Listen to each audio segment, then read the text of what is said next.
Hey, how you guys doing? I don't know if you guys tuned in yesterday.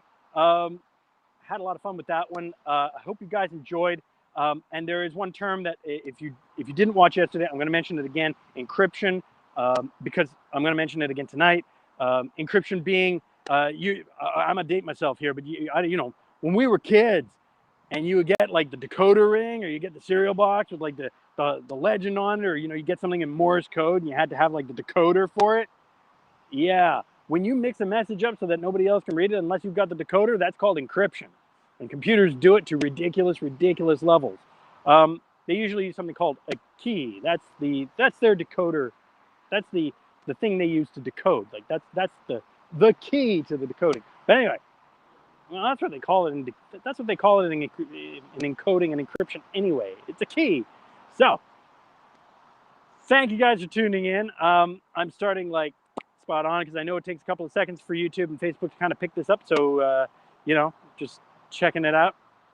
And welcome to Not Technically Perfect.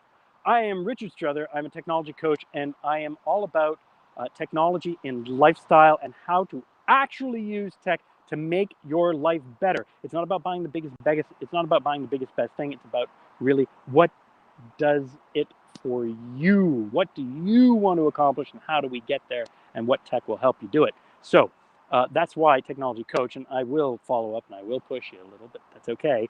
That's what coaches do, and I want to make sure that it's for your betterment. But we're going to talk tonight about the clear web.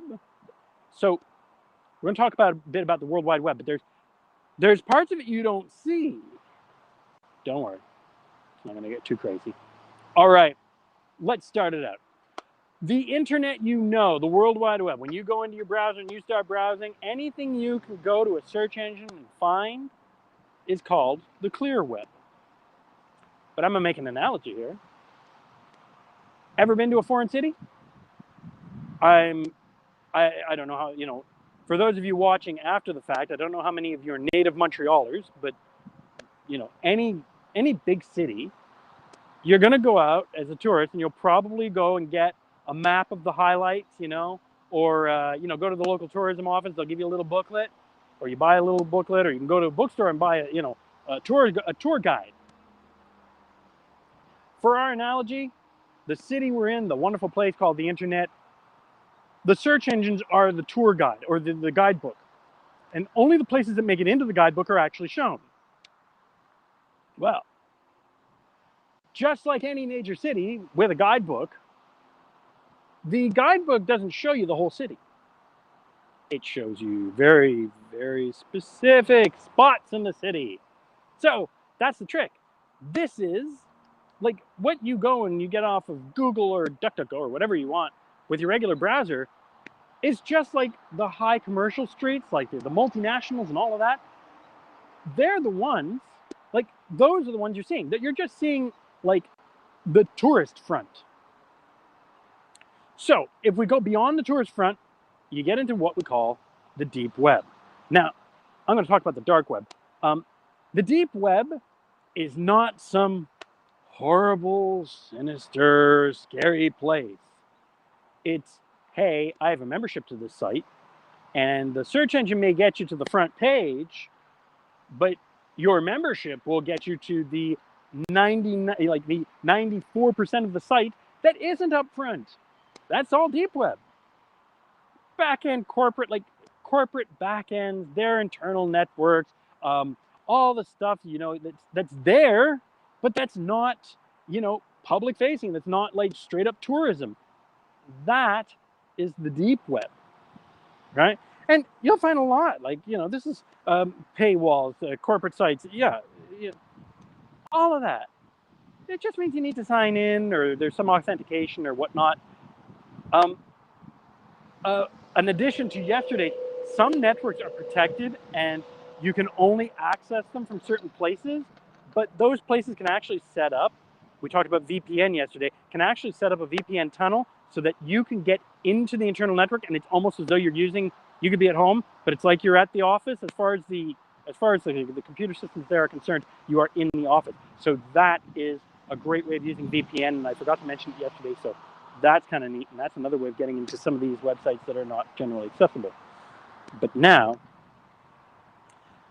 in the deep web, there is a specific segment, and I mention it today because it's come up in the media a few times, and it's called the dark web. Sounds sinister, doesn't it? God, it sounds like, that shady, horrible. I don't know, if you're a Harry Potter fan, it sounds kind of like, Nocturne Alley. Like, that's where all the bad people go. That's the bad part of town. Well, it's the unpopular part of town, but it's not the bad part of town. It's just the unpopular part of town. And just like the unpopular part of town, you can go and find some really, really great places there. You can find a little hole in the wall the food is phenomenal. It's amazing. And you want to go there. You will go out of your way to go to that part of town to go and get that food because it's so good. Boom Jays. For those of you who don't know, there's a great Jamaican place in Montreal called Boom Jays, and it's fantastic. There's no endorsement here aside from the fact that I just really like their food, and they're not in any kind of touristy area. They're in fact in the anti-touristy area. So this is perfect for the kind of, the fun part of town. Hey, see, Richie's got it. The fun part of town. So the dark web is kind of this little known kind of, out of the way place. And yeah, you'll find some crooked stuff there. You will. But you know what? The term dark web got coined back in the 1970s, back when the internet wasn't the internet, back when it was part of, wait, I want to get this right now, ARPANET. Now, ARPANET was just like some universities and major institutions, some military computers and whatnot that created this network so that and it was censorship free. Like, you could not censor the ARPANET. And that was the whole point, is to have this system of communication that cannot be tampered with. It can be added to, but you can't strike it out. And that became the internet we know. But even back then, there were certain places, certain servers, certain whatever, that were connected to it, but not really part of the mainstream. And that's okay. That was the dark web back in the 70s. So, dark web's come a long way since. It's kind of isolated from mainstream. You hear on the news, this is where all the sex trafficking and arms dealers and drug dealers and Silk Road and yes, it is. You cannot go along St. Catherine Street in Montreal, and for those of you who are not from Montreal, go ahead, Google Map. You can go to Street View. It's about as clean and touristy as you get. It's American multinationals all along, and that's okay. That's nothing wrong with that. But let me tell you, you're not going to find a gun shop on St. Catherine Street or whatever. Now, that being said, before you think, hey, I think I'll, fire up my browser tonight and go and get me, go and see me the shady part of town. It doesn't quite work like that. First of all, the reason this thing has remained the dark web is because you need a specific browser or a Tor compliant browser. Tor is the original browser, and that actually stands for, I want to make sure I get this all right. The Onion Router. Why? Because .com, .co, .edu, .net, no. They use .onion.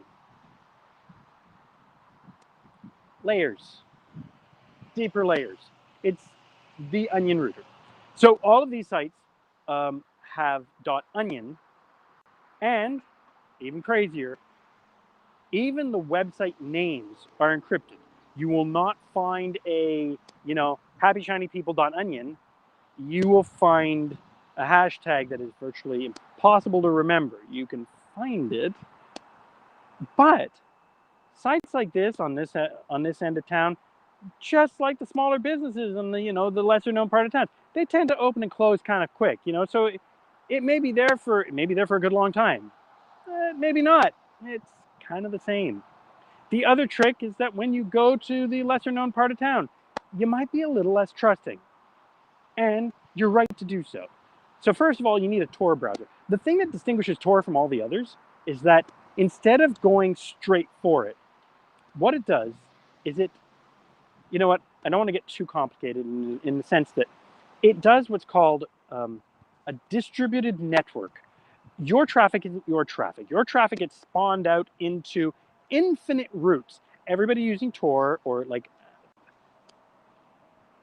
actually hundreds of thousands of volunteers who use Tor and turn on the option to allow rerouting, you get routed through so many that there's no way to trace it back to you. And everybody gets routed a different way. And even multiple requests might be routed by different paths. So it's highly anonymous. I mean, really, really, really anonymous. Why? What's the advantage? It's slower. It's more complicated. So why would we do it? Well, I'm in Canada. We're pretty lucky. States too.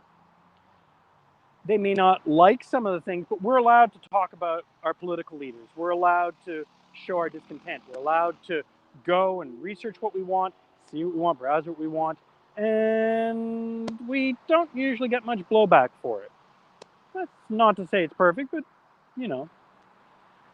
But if you're living in a place where talking about your discontent can get you vanished, and I know that's not proper English, but can get you vanished real fast, this starts looking like a really, really good option. I'm only going to mention China because it's the most notable, mostly because all of China's internet is behind the Great Firewall of China. I know it's kind of a play, and it's funny in and of itself, but the Great Firewall of China makes sure that Chinese internet remains in China and that the news sources and whatnot are not propagated from outside. So they don't get outside ideas, and the outside ideas don't get, we can't really get too much from in there either. Although we can go and check out their commerce sites, they love that. So those pass. So really it is the government that, kind of really manages traffic. This is a way around that. So this distributed network is a kind of cool way to keep your anonymity, and especially for free speech, access to information. If you want a very private email, something that even if you're a perfectly legitimate small business and you deal in confidential information, you want the email to be like really like super secure, this is a viable option. There are services on the dark web that are perfectly legitimized and amazing to check out. The dark web has its own search engines, but they're not the polished experience that we're used to on the ClearNet, not by any far stretch. These things are mostly lists, and again, because sites pop up and disappear so fast, or people can change the name of the site just to keep themselves protected, especially if they're in a place where that's really kind of frowned upon. You can turn the sites over real fast. So linked lists and search engines, it's kind of like back, for those of you who remember what the web was like in the late 90s, that's kind of it. Richie asking a great question. How do you get to the dark web? Well, thankfully, you don't have to get in your car. What you do need to do is you can go on any standard browser and do a Google search for Tor browser, T-O-R, and Tor is your gateway to the dark web. It looks a lot like the regular web. In fact, the websites work very much the same, aside from the fact that the site names use .onion, and you will see a lot of sites that use corporate style presentation. You will see, and you will actually find, and I'm not kidding, the FBI, the CIA, the New York Times, Wall Street Journal, all of these major efforts, even Facebook, has a presence on the dark web. Why? Because maybe users from other places want to use these services. And with that encryption, it allows for more access to information, more freedom of access to information in places that are more tricky. So I'm getting a couple of great questions, and I love these questions. Why would I want to go there?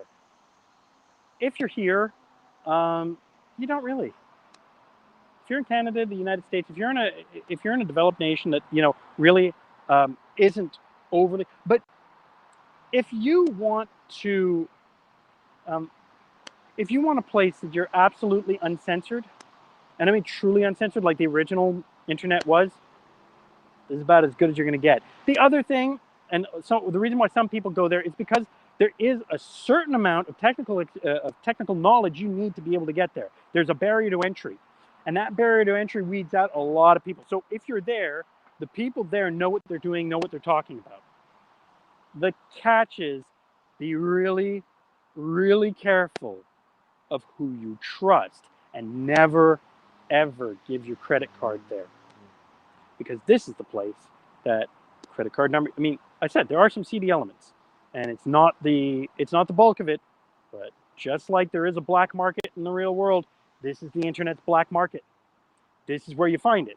It's not easy, and if you're thinking, hey, I'll go on tonight and check it out, you're going to need to show some credentials. You're going to have to build some trust, and you're going to have to build some trust right quick, because people on an open platform like that, where everybody is anonymous, it's really, really hard to build trust really fast. Now, Deb is asking a fantastic question. Does the dark web open you up to more viruses? Just by browsing it? Not generally. Again, you're anonymous. They can't trace anything back to you unless you do something really dumb and download stuff that you don't understand who it's from and why you're downloading it. Yeah, that's always a bad idea, but taking candy from strangers, right? However, does it open you up to more viruses?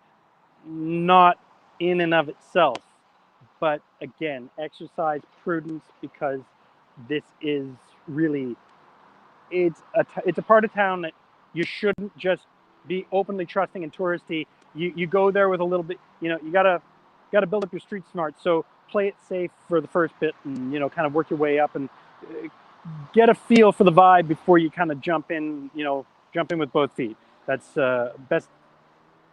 best advice I can give you. There is a fantastic TED Talk that posits that the dark web is the future, is our future on the internet. The reason for that is because, yes, it may be completely anonymous, but it does get away from the targeted advertising. It does get away from the we're tracking everything you do, we're looking at everything you search, we're going to target ads at you, we're going to sell at you. People are still going to sell it to you, but it won't be targeted. It's going to be very, very broad, and it's going to be very rough and tumble. But for those who are looking for that anonymity, it's available to you if you want it. So I hope that makes a little bit of sense. Guys, hit in your questions if you want. I'm going to put up my email. For those of you who want to know more, by all means, you guys know, you all know me. For those of you who do, I mean, I can talk about technology all day. I can go all night, but I want to try and keep it under 20 minutes. I'm already at 18. I didn't realize it would go that long, but we're having fun. I hope you guys are having fun. I'm having fun. Yeah. So, oh yes, one last point. The birth of cryptocurrency was on the dark web, and it really was kind of for the dark web. It was meant to be a form of currency that had no oversight, or could not be controlled, or no paper trail, but that was still legitimate, because you could track the value. There was some form of, yes, there is not infinite of this. I'm not giving you, I'm not paying you in styrofoam cups. Who wants to be paid in styrofoam cups, right? So that's kind of the birth of cryptocurrency, and that's kind of neat to know. And it did fuel a lot of business there, and that's why there's a lot of push for law enforcement and governments to try and regulate it, because they don't like the idea that they don't control it. Of course they don't. But isn't that where the power is, right? But anyway, I digress. Guys, thanks for tuning in. Fantastic seeing you again. I can't wait to see you again tomorrow at 6:45. We're gonna have some fun. I'm loving doing this, and I hope you guys are enjoying it. And I'll see you again. See you tomorrow night. If you guys missed any comments or questions, I read the comments. Any comments or questions, you guys shoot me an email, and I will answer them in coming shows. Thanks so much for tuning in.